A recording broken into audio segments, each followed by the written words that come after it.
Aujourd'hui, nous allons parler d'un projet qui devait révolutionner Internet, mais qui s'est un peu perdu en chemin. Mark Zuckerberg avait imaginé un monde virtuel où on travaillait et socialisait en avatar sans jambes. Oui, sans jambes. Des milliards investis plus tard, le résultat laisse perplexe. Flop total ou futur incompris ? Pourquoi les utilisateurs désertent ? Et surtout, le métaverse est-il mort ou juste en train de se transformer ? Nous allons décrypter tout cela dans cette vidéo. C'est parti. L'histoire commence véritablement en octobre 2021. À cette époque, le géant Facebook traverse une zone de turbulence médiatique majeure. Entre les fuites de documents internes et une image de marque passablement écornée, Mark Zuckerberg décide de frapper un grand coup. Il annonce le changement de nom de son entreprise pour Meta. L'objectif affiché est de devenir une Metaverse compagnie. Zuckerberg présente alors une vidéo devenue célèbre où il flotte dans un salon virtuel, discute avec des amis numériques et promet une immersion totale. L'enthousiasme est alors à son comble dans la Silicon Valley. On parle d'un marché potentiel à plusieurs milliers de milliards de dollars. Pour soutenir cette ambition, la Division Reality Labs est créée. C'est elle qui est chargée de concevoir les casques de réalité virtuelle Quest, mais aussi les logiciels comme Horizon Worlds. Le problème est que construire une utopie numérique demande des ressources colossales. Selon les rapports financiers officiels de Meta, entre 2021 et début 2025, les chiffres sont impressionnants. En 2021, les pertes étaient de 10,2 milliards de dollars, montant à 13,7 milliards en 2022, puis à 16,1 milliards en 2023. C'est une somme astronomique. C'est ici que l'expression « gros échec » commence à circuler sérieusement. Les investisseurs voient une part massive des profits générés par la publicité s'évaporer dans un monde virtuel qui semble encore très loin de la rentabilité. Au-delà des milliards investis, le vrai problème reste profondément humain. Horizon Worlds, la plateforme phare de Meta, était censée devenir un lieu de rassemblement pour des millions d'utilisateurs. En réalité, les chiffres racontent une toute autre histoire. Fin 2022, des documents internes relayés par The Wall Street Journal indiquaient que la plateforme peinait à atteindre ses objectifs, avec moins de 200 000 utilisateurs actifs mensuels, très loin des 500 000 initialement visés. Certaines estimations externes évoquent même des fréquentations simultanées extrêmement faibles, parfois sous la barre des 1000 utilisateurs, bien que ces données n'aient jamais été confirmées officiellement. Le problème principal est le manque de rétention. Beaucoup de curieux testent l'expérience, puis ne reviennent jamais. Et cela s'explique assez facilement. Malgré des investissements colossaux, environ 60 milliards de dollars, le résultat reste difficile à justifier pour le grand public. À titre de comparaison, le programme Apollo a coûté environ 25 milliards de dollars à l'époque, soit plus de 250 milliards aujourd'hui, ajusté à l'inflation. Le métaverse de Meta n'atteint pas encore ce niveau, mais il s'impose déjà comme l'un des projets de recherche et développement les plus coûteux de l'histoire récente.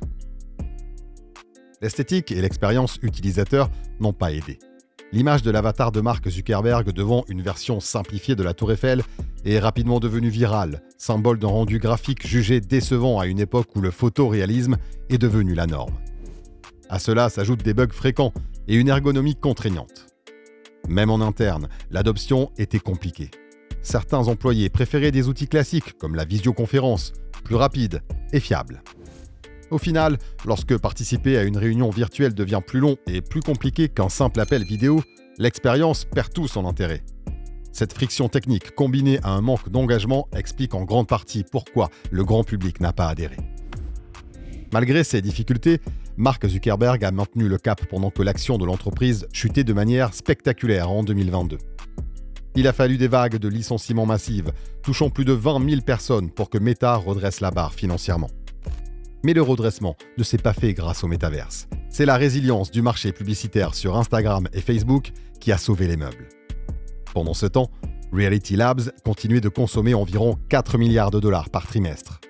Pour tenter de sauver le projet et créer un véritable écosystème, Meta a récemment opéré un changement de stratégie majeur en ouvrant son système d'exploitation, désormais baptisé Meta Horizon OS, à des partenaires tiers comme Asus et Lenovo. L'idée est de permettre à d'autres constructeurs de créer des casques spécialisés, par exemple pour le gaming ou la productivité, fonctionnant sur la même base logicielle que les Quest.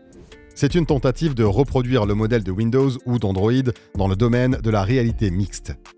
Cependant, un nouvel acteur est venu bousculer les plans de Zuckerberg. L'émergence fulgurante de l'intelligence artificielle générative, fin 2022, a radicalement changé la priorité des géants de la tech. Soudain, le métaverse est passé au second plan dans les discours officiels. Lors des dernières conférences, le mot IA a été prononcé des centaines de fois, tandis que le terme métaverse se faisait beaucoup plus discret. Zuckerberg a habilement pivoté en expliquant que les recherches effectuées par le métaverse, notamment sur la vision par ordinateur, les puces personnalisées et les interfaces neuronales, serviraient désormais à l'intelligence artificielle. Les lunettes intelligentes Ray-Ban Meta sont d'ailleurs devenues un succès inattendu, bien plus concret que les mondes virtuels d'Horizon Worlds. L'analyse de cet échec apparent doit pourtant être nuancée.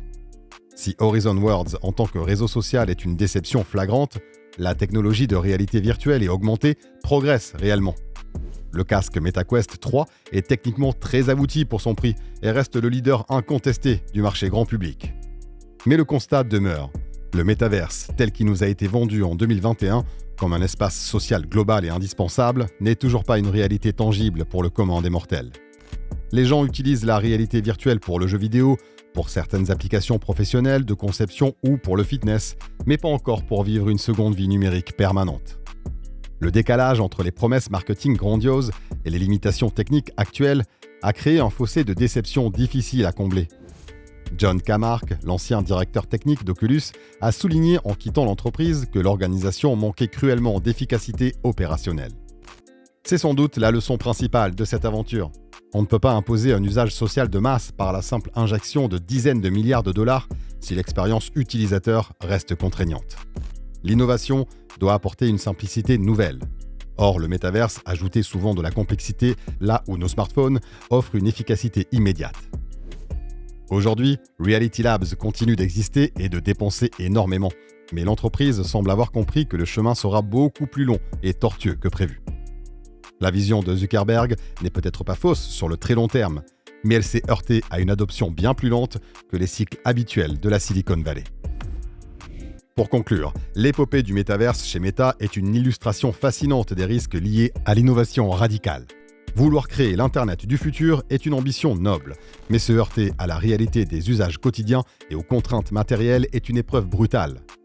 Le passage de Facebook à Meta restera comme un moment charnière où une entreprise a tenté de forcer le destin technologique. Si l'IA semble être le nouvel horizon de croissance et une priorité stratégique plus immédiate, les investissements dans la réalité mixte ne sont pas totalement perdus. Ils irriguent d'autres projets plus discrets mais plus prometteurs, comme les lunettes à réalité augmentée. Est-ce un gros échec définitif ou simplement le premier chapitre difficile d'une révolution qui prendra des décennies ? L'avenir nous le dira. Mais une chose est sûre, les 60 milliards de dollars investis auront permis de définir les limites actuelles de l'immersion numérique. La technologie progresse chaque jour, mais l'humanité semble préférer encore un peu la réalité physique, avec ses vraies interactions et ses échanges sans barrière matérielle. Voilà ce qui conclut ce décryptage. Merci d'avoir suivi jusqu'au bout. Si la vidéo vous a plu, n'hésitez pas à laisser un like et à nous dire en commentaire votre avis sur le métaverse de Mark Zuckerberg. De nouveaux épisodes arrivent bientôt, alors n'oubliez pas de vous abonner à la chaîne et à activer la cloche pour ne rien manquer. À très vite.